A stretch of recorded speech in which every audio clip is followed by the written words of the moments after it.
everyone talks about Boxing Day sales. You've got one of your own on Boxing Day. How are you looking forward to that clash?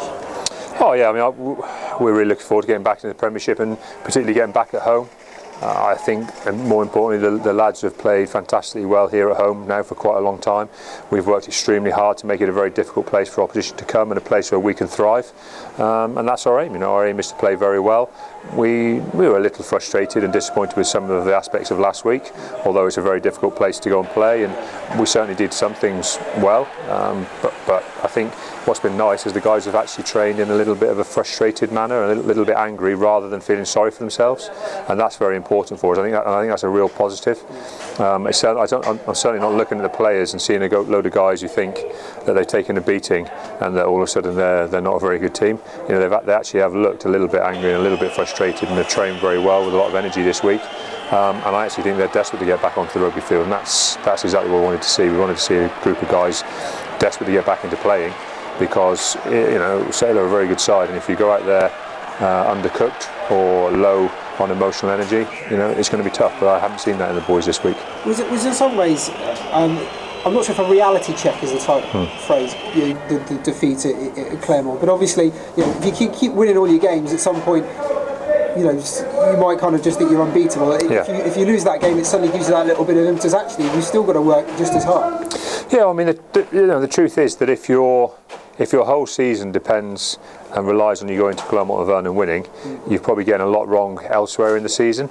And so, as I've said to the boys, bigger picture, for me, it was never about it being absolutely an amazing thing when we beat Claremont at home, and now it's a tragedy that we've lost to Claremont away. They can't both be the same. You know, if it's a fantastic performance to beat Claremont at home, then it's not all that bad if you lose away, is it? Because you know, otherwise the win at home doesn't mean anything. You know, if the win at home, and I think that's how it has to be a little bit. It was a good performance at home. We got a lot right. We should learn from that, and we did well. We went away to Claremont and probably didn't perform to our best, but Claremont played very well, and we experienced something a little bit different because we played Claremont. We played against a Claremont team that had to beat us. You know, and probably in a lot of ways we've not faced that before. We've not created a scenario of so much pressure on the opposition to really come after us and really have to perform. And we weren't at our best, but we still did some good things. And as I've said, the boys kind of came off the pitch a little frustrated. They hadn't fired their best shots, and that's what you want. I think probably the last time we got beaten at Claremont, the guys came off and thought it was real tough, and probably not quite sure how we were going to get back into the game or how we were going to be able to overcome a team like Claremont. It doesn't feel like that now. It doesn't feel like we can't fire shots against them, or big areas of our game don't hold up. I mean, I think like 16, 17 line-outs we won and lost at 2. The scrum battle was, we both won our own ball and there was a penalty each way. You know, that doesn't sound like being absolutely dominated. No. You know what I mean? And I think that's when you review the game and you look at some of our passages of attack, you know, particularly the one that started the game. You know, there was a lot of successful stuff happening there. You know, we kicked the goal, and then actually we let them back into the game with some relatively soft periods of play. You know, a couple of soft penalties, a pretty soft first try where we don't defensively just set ourselves up correctly. And I think you take out, you know, you could easily take 13, 16 points out of that first half, and we're going to be one score in it at half time. And I think that's what the boys have seen. We've been able to show them the actual facts of the game. And I think that's made them, like I say, a little angry, a little frustrated. They didn't should do themselves justice, and hopefully we can use that as an energiser for Boxing Day. Fitness-wise, how's the squad looking? Damien Welsh, obviously, is he likely to miss out, do we think? Yeah, Damien's unlikely to play. I mean, he took a relatively serious injury to his pec bicep. That we're kind of still assessing the full extent of it, but he's unlikely to be fit. But other than that, we look like we've come through it pretty well. You know, Jack Noel had a bang on the face, but he should be fine. You know, he's trained fully this week. Will Chudley's been back in full training. Sam Hill's been back in full training. So really, in a lot of ways, we've got guys coming back this week who were a bit knocked around last week. So we like to think we're going to be very strong on Boxing Day, and it's like I keep saying to all the lads who've been injured, you know, every week we move through the season, they're a week closer to coming back. So, you know, Luke Cowan-Dickey's now had his injury for 4 or 5 weeks. Well, it still feels like it was only a couple of weeks ago, but actually we're getting through time. Same with Dave Ewers, you know, Sam, you know, same as Sam Hill. We got through a couple of weeks getting over his injury. You know, same with Henry Slade now. He's had his operation a couple of weeks ago, and you know, we're going to start to see these guys filter back over a period of time. That still feels a long way away, but actually we're still ticking along pretty well without them, and then they'll be back in and around at the end of the season.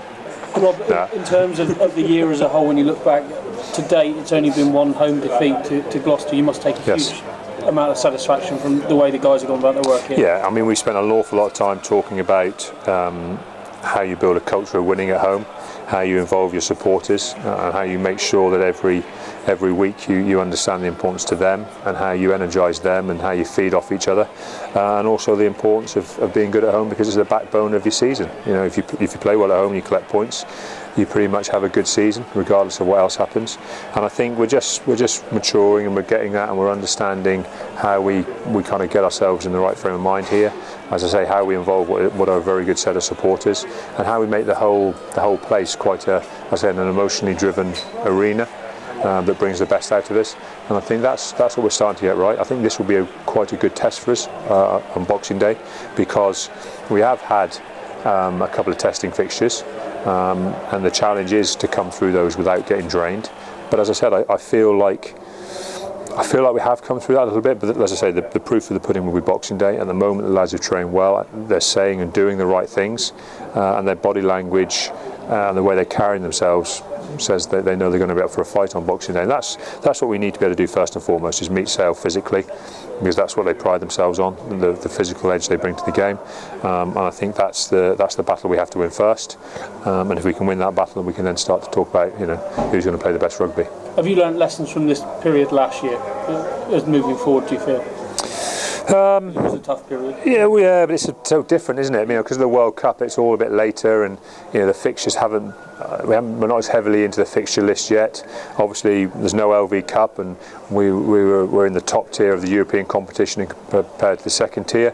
So really, there's been no autumn internationals. At this stage, it's hard to say. But what I will say is, I think we're just a maturer and stronger squad.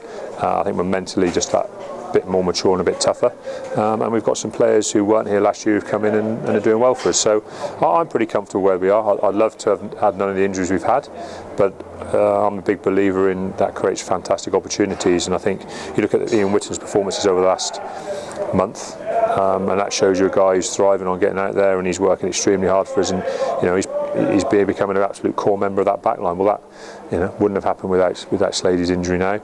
We're going to get to see probably Sam Hill and Ian work together as a centre pairing for a little while now, hopefully, if there's no injuries. We're starting to see Mickey Campanaro now, which is great for him and great for us. You've got to start looking at the positives. Jack Yendel's captaining the side very well at hooker. The back row combinations we're using are doing well. You've got to look at the positives that come out of it, because as these guys come back, then how much stronger are we going to be? Because they're going to come back into a game-hardened team, and they're going to add some energy and some quality because they're good players, and that's what you want to see. You want to see your squad get stronger over the course of the season, not weaker. And I think we're going to be fortunate enough that that's the position we're going to end up in. And likewise, Ricky's been talking this week about the pressure that's coming from the guys in the Braves side as well. Again, Monday night, a great performance. That's right. I think it was a relatively young Bristol team, to be fair, but at the same time, the conditions were quite difficult. We played some very good rugby. The very few handling errors, great pace in the game. And it was great to see guys like Jack. I thought Jack Maunder was very, very good. Young halfbacks, Jack Maunder, and Simo were very, very good, especially in those conditions. We've still got a few old stagers who are banging it around out there as well. So no, it was a lovely performance to go and watch. I have to admit, I enjoyed being sat in the Clifton grandstand a fair bit more than I enjoyed being sat in the Claremont grandstand the night before. So it was nice. It's always nice to watch the young lads. It's always nice to watch our United side, because they play the game in the right way with the right energy, and they take a lot to it, and they show a lot of what our best qualities are. Fantastic.